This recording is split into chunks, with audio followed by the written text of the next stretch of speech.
Hey guys, and welcome back to my channel. In today's review, I'm going to be taking a look at the DX9 Capone, aka Motormaster. This is a new release by DX9, and I do believe this is the final piece that you will need in order to finish off the Menasor combiner. This particular release comes with the huge trailer, which actually houses the majority of Menasor, and if you have some of the other Stunticons, you can begin to add those to this particular release. Now, before I begin this review, I first of all want to say a huge thank you to Shozi Store for sending this early sample copy out to me for a review. This figure is now currently in stock over at Shozi Store, and for that I will leave a link down in the description box below. Now, before I begin this review, I first of all want to say that for the majority of this review, I shall only be focusing on the key component of Motormaster rather than the entire Menasor, as I do not have the rest of the Stunticons, so I cannot show you the completed Menasor, and I've actually found that this Menasor does have some QC issues, specifically in the ratchet joint being way too tight, meaning that I do in fact have to use an absolute extortionate amount of force in order to get the hip ratchet joints moving. So for this review, I'll merely be showing you the entire vehicle mode of this Motormaster, as well as the transformation for the Motormaster and the robot mode, and I'll only be showcasing the look of Menasor in the trailer mode and the robot mode, skipping out the transformation, as quite honestly it's probably going to be an incredibly hellish segment to go through. Nevertheless though, as you can see, this is an absolute huge piece, and one thing that really shocked me upon getting this figure for the first time was considering that this figure is roughly $150 and how much you actually get within this release. This feels so heavy and so substantial. You get a really nice looking masterpiece styled front cab section. Included are in fact opening doors for you actually to fit scaled MP figures within, and you get this huge, really elongated trailer which is absolutely massive with loads of details, a really nice looking paint deco. You get rubber tires. The overall feel of this figure does feel incredibly premium. We can see that for Motormaster he does have some subtle highlights of this metallic reflective type of purple paint app for the gas cans as well as some of the windows, and we've got a transparent purple plastic for the actual front windscreen of the vehicle mode, some nice silver details for the grille as well as the front headlights, and we've also got real rubberized tires which I think is fantastic. A chrome-esque finish here for the actual front tyres, whereas the back ones are painted silver. And then as we begin to take a closer look at this absolutely huge trailer, we can see some fantastic purple highlights throughout, and the back end of this trailer too also has got rubber tyres. And if I just set this around just like so, there are some nice details actually on the back of the trailer, such as the doors as well as these different struts that would of course keep the back doors in place. So overall I think that this is an absolute fantastic looking vehicle mode, specifically for Motormaster. It's very hefty, incredibly durable and extremely big. Now this figure also comes with a couple of accessories. The most obscure one of all is this bug which transforms into Menasor's weapon. Once again, I'll showcase how the weapon looks once we get Menasor into robot mode, but we can see here that this has got some nice detailings, and considering this turns into the gun, I think that it is quite a nice addition that you can also have this transformed into this insectoid-like bug. I'm not entirely sure of this character's origin, whether or not it's even actually within the Transformers mythology, but I think it's quite nice that DX9 gave such a huge gun a different purpose when you have these figures within their individual robot modes. So this is definitely a really nice looking accessory. For Motormaster himself, we get this smaller purple weapon. It's still quite large in terms of its design, however, is a lot smaller than the magnitude that the Menasor's bug transforms into. But this too has got some nice details and definitely does evoke a very menacing weapon. And then my favourite accessory for Motormaster has to be this blade. It's made out of a fairly flexible, pliable plastic.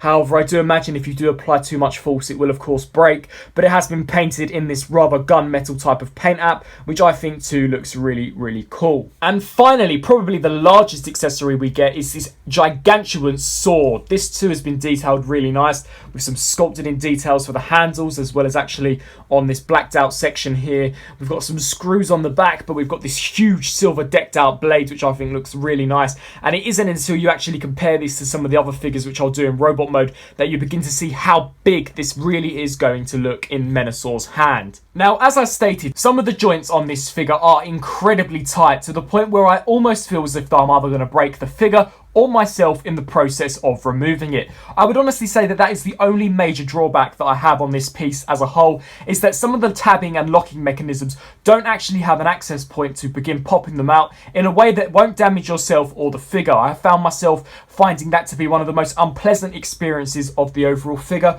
which is such a shame, as both vehicle mode and robot mode are incredible, and the transformation process in terms of engineering is actually really well done as well. So to begin with, as I'm only going to be showcasing the transformation merely for Motormaster, what you have to do here is come to this top section and pull these sections out, and once again it is very difficult to do due to the absolute magnitude that this figure does stand at. I tend to try my best to separate and get a slight gap in at the top, and then getting a pair of tweezers I like to pop this section out as best as I possibly can, and once this is out it really does make the rest of the process a lot easier to do. And once this is all down, we can begin to untab this, and this will remove from the majority of this trailer, which all of this becomes the huge Menasor. So you can really see that this whole piece here has got some amazing engineering. This rather compact, incredibly hefty trailer becomes an incredibly tall looking robot. So just setting the trailer off to the side for now. All of this here is what is Motormaster. This entire cab section, as well as this beginning piece of the trailer, transforms into Motormaster. And considering how small this actual figure is when it's just the cab, it is quite incredible to see this expand into an MP styled robot, which is actually the same size as MP45 and MP36 Megatron. So to begin with transformation, what I recommend doing is coming to the underside here. We're just going to want to lift these wheels away from this section and collapse these pieces in just like so, and repeat the same process for these purple sections.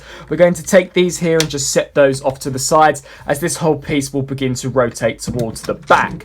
Now what I recommend doing is coming to these smokestacks, and there are these small pins here. You're just going to want to collapse the smokestacks down for the robot mode transformation.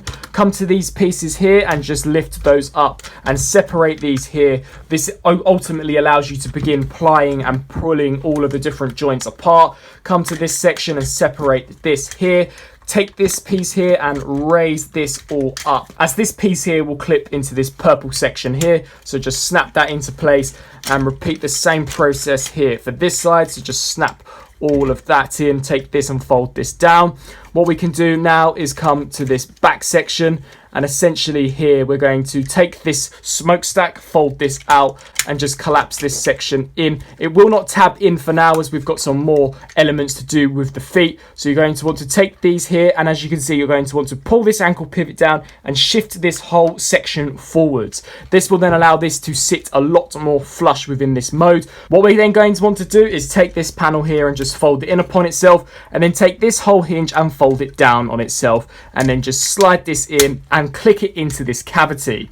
Now what we're going to do is actually turn to the main foot. So we're going to want to take this piece here and lift this whole section out. We're then going to want to collapse this tire in. This piece here will collapse over the top of that section, and then coming to this section, you're going to want to take these wheels, fold them in upon themselves, and then dislodge this joint and just have this rotated off to the side for now. This is another area which could be quite annoying. You're going to want to pry this piece away and then rotate it around and tab this back into place. Once again, I wouldn't apply too much force to this, as if you lock this in really securely, it's going to be an absolute nightmare to unlock when we turn it into vehicle mode. Take this piece now and just have this rest out to the sides. What we can do is fold this foot up here. Take this piece here and fold this up so that it is flush against the rest of the cab. Take this whole piece here and just collapse this in like so.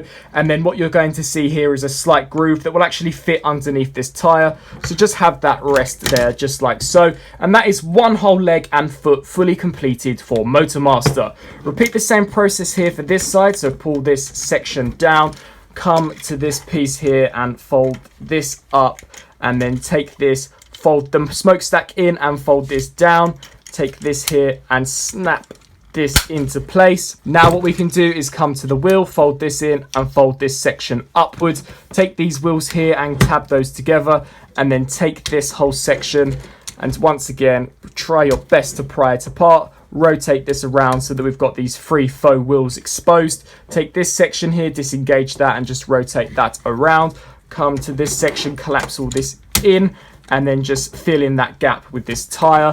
And there we have both legs transformed. A really elegant, very nice looking transformation process, and it definitely has got some fantastic engineering. Now we turn our attention to this entire section here. What you're going to want to do here is ensure that this mushroom peg here is facing outwards, and that the underside has these sort of ridges sticking out at the back. Once this is done, we can begin to collapse this all on top of itself. So just collapse this all in so that this whole piece here is filled out by 2 sides of the different joints. So you are left with something that looks along the lines of this. Take this whole section here and just pry it open and lift up Motormaster's head like so. Come to these sections here and just pull those upwards. Pull this section upwards as well, and then come to the back. We're going to want to collapse this down, and then this section here will fold in upon itself and down like so, and repeat the same process. So fold this in and down like so. And then what will happen here is, as you can see, we've got 4 holes that these pegs here will snap into. So push that one in and then collapse the back, and then push this one in and collapse the back. If you haven't already, these panels will be in fact down. You're going to want to lift those up, and then we can just take the head, and then there is a nice looking T-joint that we're just going to want to recess and collapse the head into like that. Turning our attention to the front of the figure, bring the arms down and the ratchet joints around, and then what we can do here is take this and disengage this. Take this back panel, lift that up, fold out the hands, and then take this here and recess that in. Fold this panel all the way around, and repeat the exact same process now for this side. So fold all of this out, fold out the hand, take this here, and this recesses inwards, and then this panel will wrap around and peg into place. And with all of that done, here we have the DX9 Capone, aka Motormaster, fully transformed and in his robot mode. And here we have the core base Motormaster figure fully transformed, and I've definitely got to say that this is an incredible piece. This really was the redeeming factor of this particular release for me, as although I'm not a massive fan of how the tolerances are on the trailer, the tolerances on this figure are just absolutely impeccable, and it's really such a shame that I do in fact have some of those tight ratchet joints on that trailer, as this honestly could have been one of my favourite pieces to come out by DX9. However, with all that being said, this actual Motormaster figure himself is really nice to handle. The vehicle mode feels really nicely compact, and everything looks really flush and coherent. The transformation is ingenious, much like DX9's previous releases. The transformation is really a marvel. There are some incredible processes that actually go into this transformation, allowing for a very fun, very fluid process, and quite surprising as well. I think one of my favourite parts of the transformation is how the whole back folds up into this incredibly tightly compact backpack. Everything is solidifies on this figure, and you're left with little to no kibble whatsoever. The feet are very nicely tidied away as well. All the different vehicle mode components compact really nicely, and I think that as a whole you're left with a very G1 accurate looking representation of how Motormaster appeared in the series. Now, taking a look at details, I think that the head sculpt is quite nice. If I had any complaints with it whatsoever, it would be that I do believe this section here recesses slightly too far in within this almost cuboid shape. I do wish that this could have protruded ever so slightly more, just to give some distinguishability to the actual faceplate. But as a whole, I think it looks quite nice. Perhaps if they would have given him a smirk or almost a different expression, I think that too could have elevated the overall look for the face. But for the most part, it's a great representation of his iconic head design. I like these transparent purple plastic pieces that have got some nice painted silver detailing actually underneath them, as well as some nice sculpt work on the torso. The arms too, once again, all the panels smooth out so nicely, considering how much actually go into them. And we've got the sword wielded in his hands by a very similar MP styled tab and peg. And taking a look at the fingers as well, these two have also been detailed really nicely. And then we've got this whole torso area, which too has also been very nicely designed. Very simple in its design, but still very accurate.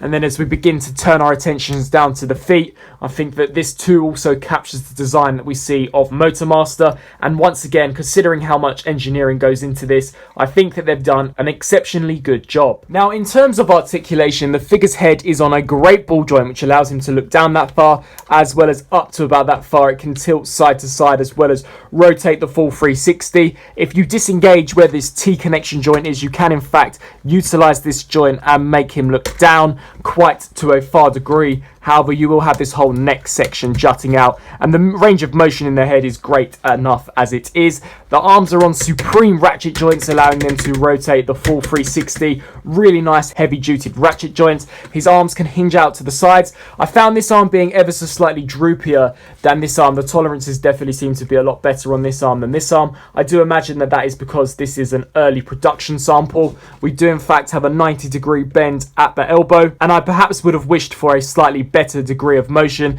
The elbow is in rather a difficult spot. As you can see, the top of the forearm does bump into where the shoulder section ends, so you don't really even get 90 degrees. It's more of I'd say an 80-degree angle, which is such a shame, but it's still nice nonetheless. 360 just above where the elbow joint is, and then for the fingers, these sections here can rotate forwards and backwards. You can also move the index finger on its own, much like an MP figure. You can move these three together, and then finally the thumb can also move as well. In terms of waist, he does have a very soft ratcheted waist joint, which feels really smooth and very elegant. He's got a great ab crunch too, which is nice to see. Nice butterflied ratchet joints at the hips, and if you utilize the skirt, we can also get a greater range of motion out of those as well. He can do the splits to about that degree before it bumps into this section, and there's also a 360 rotation just above this joint as well. We get a double jointed bend at the knee. There is a joint here and a joint here, allowing you to get this into a great range of motion, which is super cool to see.